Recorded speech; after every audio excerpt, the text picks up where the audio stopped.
Hello Gemini, and welcome to your April 2017 reading. I'm Jane from Angelic Connection, a tarot reader, angel therapist and Archangel Life Coach, and a dabbler in astrology, although getting much more complex now. And I'm here to have a look really at the general energies that are going to be coming through for you in April. It can only be general. This is for Gemini, Sun, Moon and Rising.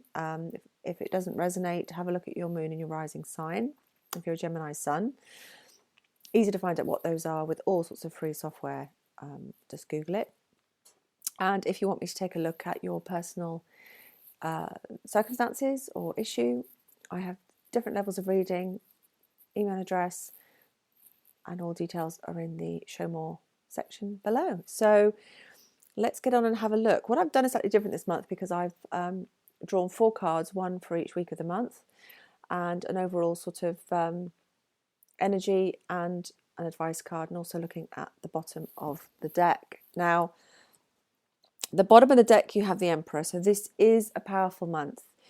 You have got several major arcana cards, much like Taurus did, which means this is a very, very significant month for you to move forward. I'm always interested because I'm a Gemini, so I'm always interested to see what comes up for Geminis, and this certainly rings very true for a lot of the Geminis I know as well.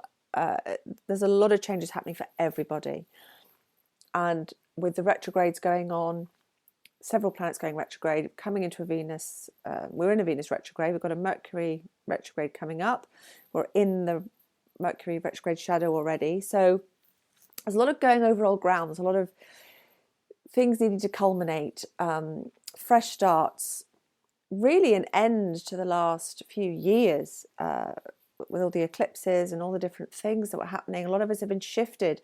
Our lives of the last 5 years have completely shifted track, sometimes with our families, where we live, our careers, you know, friendship groups.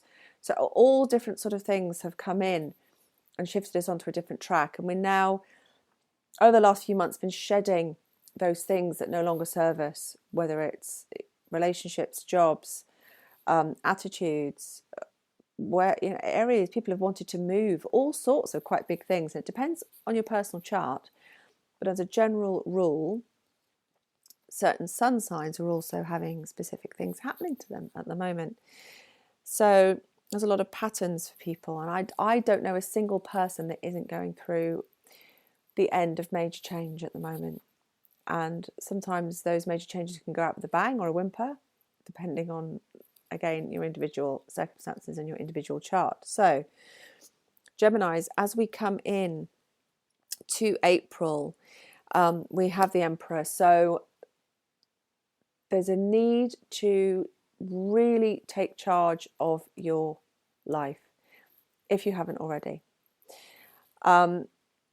The Emperor can mean people being over-structured, over-rigid. It can mean things needing to perhaps loosen up a bit, but it can also mean really ruling your empire, really deciding what you want, what and where you want your empire to be, because you are totally in charge now of how you can manifest what you want and what you want your future to look like. And this is very, very strongly indicated, especially in the first week you come in with the Moon, one of the major arcana cards that you've got. Now, the Moon is often about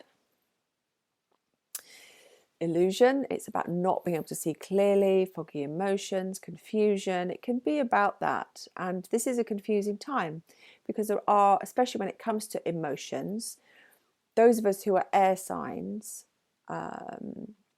Gemini, Aquarius, Libra, who are sometimes more cerebral, are having to deal with emotions and deal with things that we wouldn't normally have to.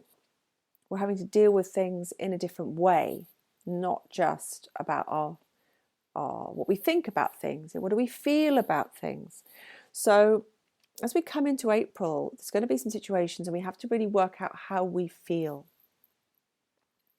and not allow the fogginess or the darkness, because of course the Moon card is all about the Moon being a source of light, but of course the Moon casts a lot of shadows. You can't see clearly. Even with a full moon, you can't see clearly. It could also mean that things take a lunar month to work themselves out, or they'll work themselves out by the full moon. Now, the full moon is, I think it's around the 10th, 11th, 12th of April. And that's quite a significant full moon for gems. Especially as we're then in this Mercury retrograde, which is going to affect us because Mercury is our ruling planet. And if you're like me and you have Mercury in Gemini, you know, you can really get affected with, you could be so careful with your communication, so careful with your technology and travel and details and all these kind of little things that we're normally very clear about. So make sure in the first week that you are absolutely clear about anything emotional. Clarify your feelings. Be clear when communicating your feelings. There's a real feeling here, and there I am talking about feelings, about clarity. Being able to find the words to put across how you feel. Even to yourself. What is it that you want? How are you going to get it? But I think as well, with the new moon that we've just had, which is very much about the start of the lunar year and all our intentions for the year, what is it that you want? And we know that when you're manifesting, you have to not just make a list of what you want, you have to feel what you want. You have to feel how it would feel to have these things that you want. And you're really being asked to do that, I think, in the first week in April, and be really, really clear about what it is and how it's going to make you feel. And any feelings that need communicating, make sure you're very clear about those and express them clearly. As you get into the second week with the World, fantastic. World's one of the best cards in the deck. So you are really now bringing things to a close so you can make some fresh starts. And of course, the end of the second week, or that second week, is where we have this full moon. That's quite significant, especially in terms with Geminis, in terms of relationships. Stepping out of the old, stepping into the new, even if it's, you know, it's not like you're suddenly going to get divorced unless you're planning to anyway. If things are on the way out, it could well be that April's when you finally decide to split. Even if you don't split, you know, the decision is made around that full moon, middle of April.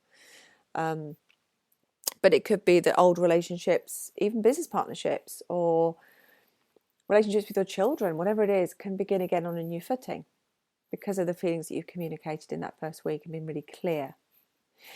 As we get into the third and fourth week, third week, you've got the Four of Cups, which you'd think is about being dissatisfied. It's not. It's about really making sure that you make that fresh start. You really go for the things that maybe you haven't seen before. You could be that a new idea comes out of the blue, something new comes out of the blue that comes from left field that you've never even thought of, and you decide to act upon it. And that's one of the new things, and new energies are coming in.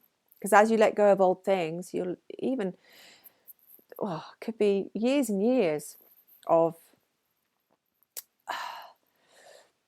familiarity with something, even if it's a habit within ourselves. Let it go and it will then be replaced with something new. So you've got new things coming in, and you've got to make sure that you listen and you're aware of what's coming in so you can hear it.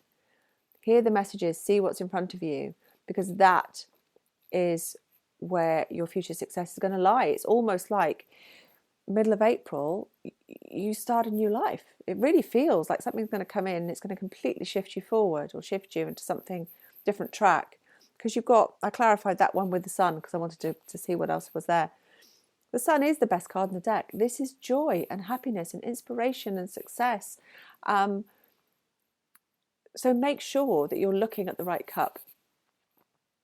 Because if you remember the Four of Cups, he's got 3 cups he's looking at, and he's looking, well, that's not good enough, looking a bit dissatisfied. And this big golden cup is floating right in front of him, and he's not seeing it. Make sure you see that cup and you go for that cup, because that is going to be, a direction is going to bring you great happiness. At the end, you're feeling fighting fit, you're ready to go for what you want, and you are shining your light. Wonderful. Wonderful end to the month. The general overview of 3 of Cups is lovely because you have got so much support. You're going to be meeting new friends, new new social groups, new people, new things, and you're going to have a lot of support from those that you do know, probably more than you're expecting. So it's a really good indication that you could be moving in new circles, you could be doing new things and joining a new club even, and meeting a whole new lot of people and finding something that you just think, well, why didn't I do this years ago? Could be new sport, who knows? And your advice, the Fool, I mean, Geminis, I don't need to really get any clearer than that. We are talking inspiration, fresh starts, again, back to the joy. Be careful not to be rash and impulsive, but spontaneity, going for things, trying new things, that leap of faith, do it. Because you are taking charge of your life and you're not afraid of anything anymore. It's wonderful. I love it. As a Gemini, I love it. And for all you Geminis, Sun, Moon and Rising, I love it too. So it does help to balance out the Venus retrograde, which is hammering a lot of people, and also the Mercury retrograde, Pluto retrograde. So we'll be out of those retrogrades very soon. Okay, so if you want me to have a look at anything for you personally, do get in touch. Have a fantastic month, Geminis, and I will speak to you in May.